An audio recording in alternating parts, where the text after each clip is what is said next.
Ahora nos acompaña desde Argentina el doctor Raúl Arizaga con su ponencia El fracaso de tratamientos antipatogénicos para el Alzheimer, según Albert Einstein, Mark Twain o Benjamin Franklin. Un saludo a todos los presentes en esta charla sobre el fracaso de los tratamientos antipatogénicos para el Alzheimer, según algunos personajes conocidos.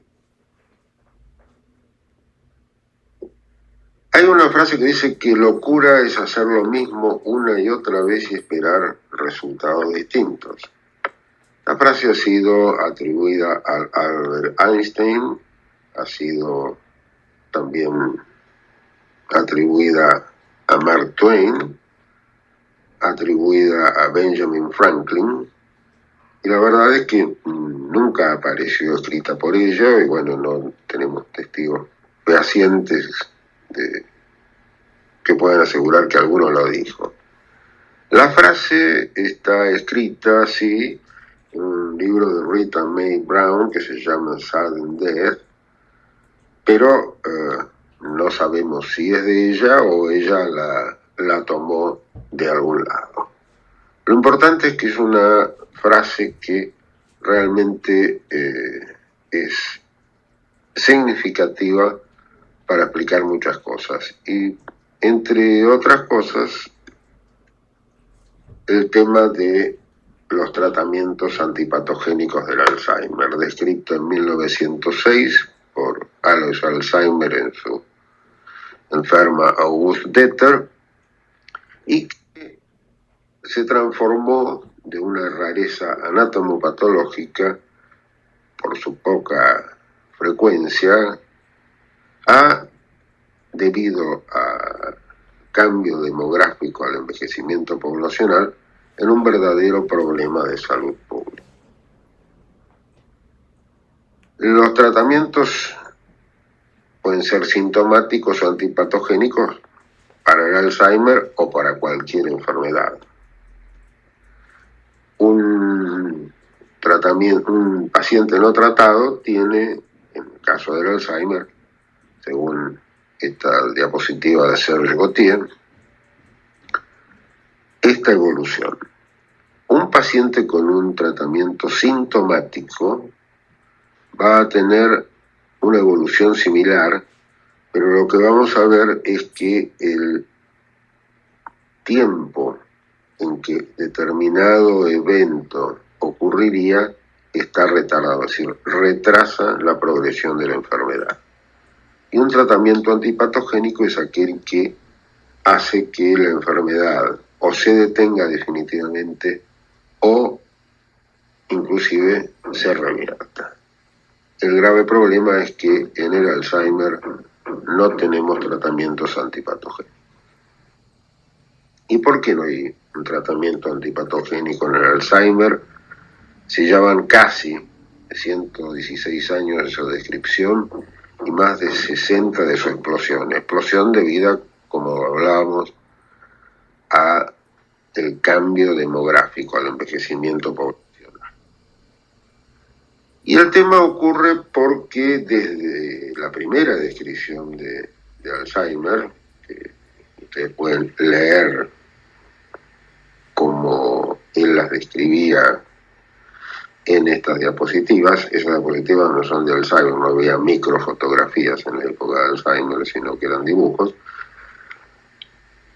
Tenemos por un lado las placas y por otro los ovillos neurofibrilares. Las placas, que son los acúmulos extracelulares de proteína amiloide, y los ovillos neurofibrilares, que son restos de túbulos que forman el esqueleto de lo que era la neurona. Son realmente restos de neurona. Tanto la hipótesis amiloide como la hipótesis tau convergen en lo mismo, que es que ambas se consideran la causa subrayado tóxica, de daño neuronal y sináptico que produce neurodegeneración lo cual da como resultado la manifestación clínica del deterioro cognitivo y la demencia. Ha evolucionado tanto esto que se han buscado biomarcadores tanto de amiloide como de tau y con éxito. Hoy tenemos biomarcadores en neuroimágenes, en líquido cefalorraquídeo y fundamentalmente tenemos marcadores en sangre, lo cual facilita notablemente la tarea de hacer determinación. Este es un artículo muy importante porque muestra cómo puede hacer una predicción de una futura enfermedad de Alzheimer usando una determinación en plasma de fosfo-tau combinado con otras medidas accesibles. Acá vemos que tenemos marcadores en plasma, resonancia y evaluación cognitiva. Utilizando todos, vamos a tener una precisión diagnóstica del 92%, pero inclusive pensando en menos elementos, solamente tau en plasma, ApoE y algo de la batería neurocognitiva, vamos a ver cómo tenemos un 91%, y solamente plasma y memoria y funciones ejecutivas nos arriman a un 89%. Esto es en la población del estudio Finger.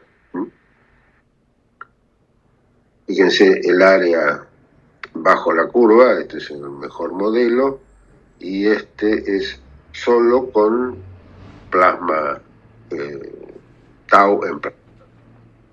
Esto es lo mismo, pero aplicado a un grupo de pacientes, cientos de pacientes, del estudio ADNI, Alzheimer's Disease Neuroimaging Initiative, y fíjense también cómo se usa el mismo método y cómo logramos con estos elementos una precisión muy alta. Acá está tapado cuánto cambia la P, en estos casos es de 0,05, pero en el último caso es del 0.0001, que está tapado por mí justamente, contra la predicción clínica de expertos. El amiloide y el tau decíamos que una se deposita extracelularmente, la otra intracelularmente, una forma las placas, la otra los ovillos neurofibrilares, se observa como una proteína de depósito y el otro es un índice claro de neurodegeneración. La amiloide no correlaciona exactamente con deterioro cognitivo, además, no es el tema exactamente de hoy, pero si hacen una autopsia a todos mayores de 90 años, en todos van a encontrar amiloides, sean Alzheimer o no, y en cambio la tau correlaciona con el nivel de deterioro cognitivo. De cualquier manera, tanto la tau como la amiloide son epifenómenos, es decir, son fenómenos que ocurren y que afortunadamente ocurren porque los podemos marcar con biomarcadores, pero no son el inicio del problema. El inicio del problema, también esto excede la charla de hoy, se puede encontrar en trastornos mitocondriales, en problemas en la unidad neurovascular, en alteraciones tanto de la microglía como de la astroglía, a nivel de sinapsis, a nivel de factores neurotróficos, de transporte axonal, y además vemos que todos estos factores interactúan entre sí. Entonces, estamos totalmente de acuerdo con Lisa Sperling. Esta es una diapositiva de Lisa Sperling modificada de una de John Morris, donde muestra cómo la presencia de placas antecede en años a la manifestación clínica de deterioro cognitivo y demencia. Yo me tomé el atrevimiento de agregar que, si bien es así, no cabe ninguna duda que las placas aparecen años o décadas antes, el proceso patogénico, la fisiopatogenia, también comienza años o décadas antes de que aparezcan las placas. Así que no tenemos un tratamiento antipatogénico y va a llevar un tiempo tenerlo. Este trabajo de Mia Kivipelto es muy interesante, es un trabajo del 2010, muestra las distintas fases: preclínica, fase 1, fase 2, fase 3, y donde vemos cuáles eran los ensayos clínicos que en ese momento se estaban llevando a cabo. Todo lo que tiene color rojo o rosa más claro están dedicados o a bajar la producción de beta o a disminuir la agregación o aumentar la eliminación. En tanto, los que tienen algo de azul son los que están dedicados a evitar la agregación o la hiperfosforilación de tau. Fíjense que la mayoría de los estudios en ese momento estaban dirigidos a amiloide y tau. Y en fase 4 teníamos en ese momento, y hoy también, es decir, aprobados solamente los anticolinesterásicos y los competidores de los receptores NMDA. 13 años después, Jeffrey Cummings muestra en esta revisión cómo ha cambiado afortunadamente la visión, es decir, cómo se está empezando, a pesar de que se continúa, se está empezando a cambiar un poco eso de insistir exclusivamente sobre amiloide y tau. Aquí tenemos la situación actual, donde tenemos fase 1, fase 2 y fase 3.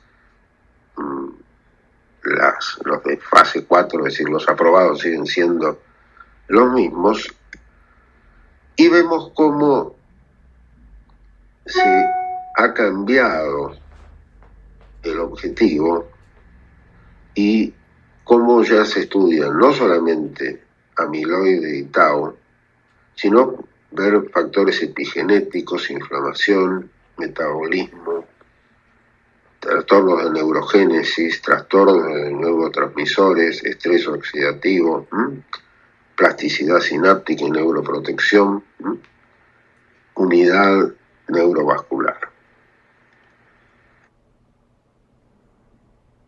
Y en este mismo trabajo vemos cómo los estudios que están en fase 3 en este momento,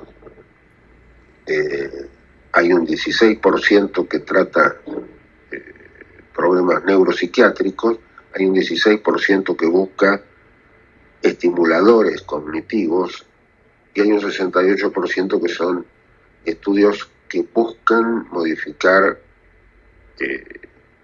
la fisiopatogenia.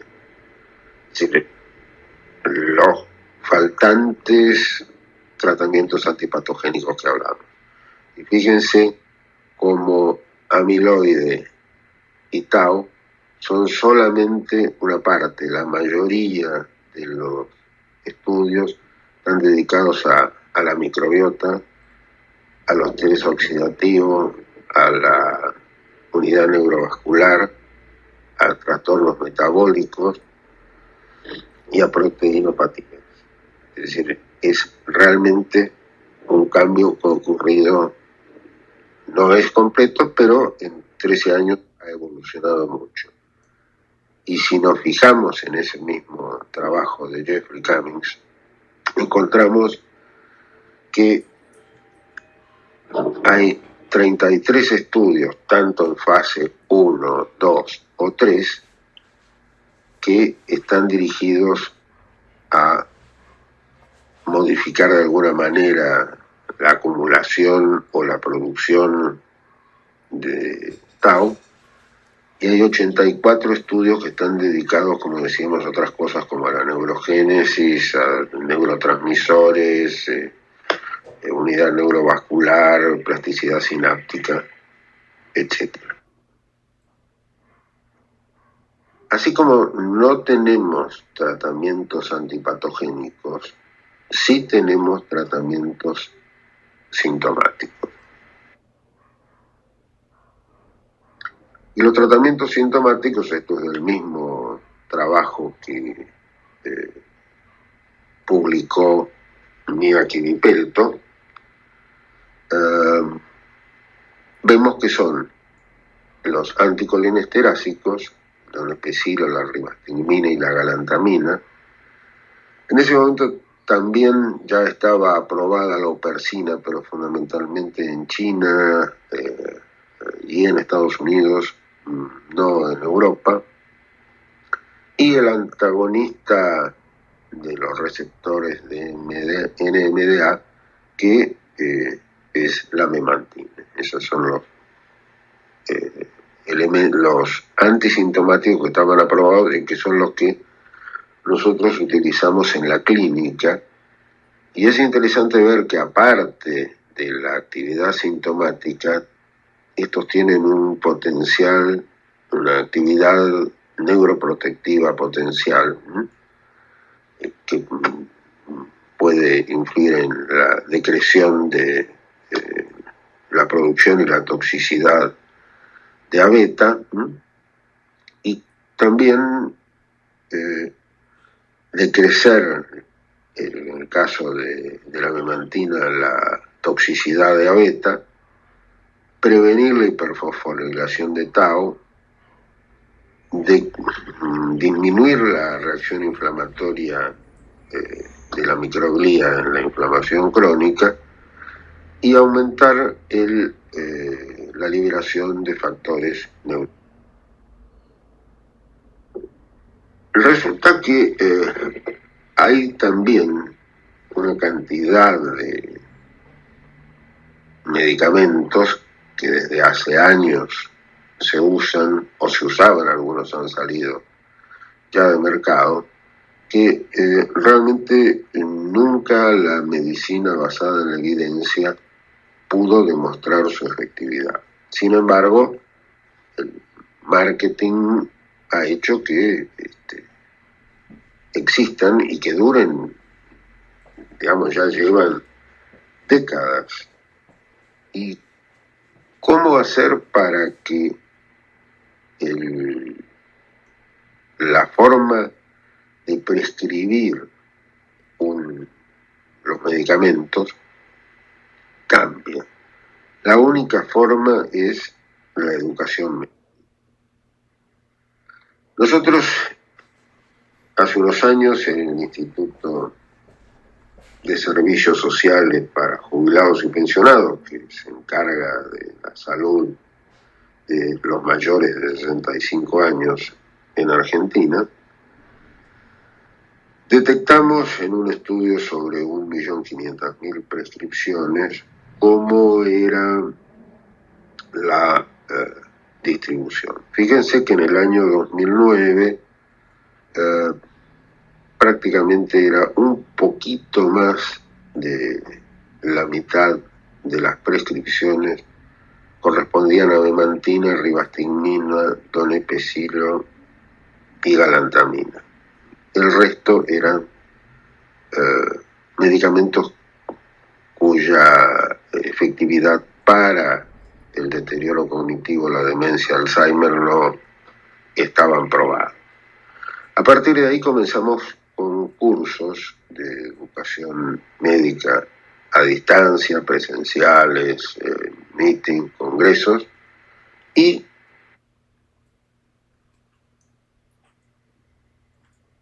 dos años después podemos ver cómo han aumentado la prescripción de drogas buenas, entre comillas, contra drogas no probadas por la medicina basada en la evidencia.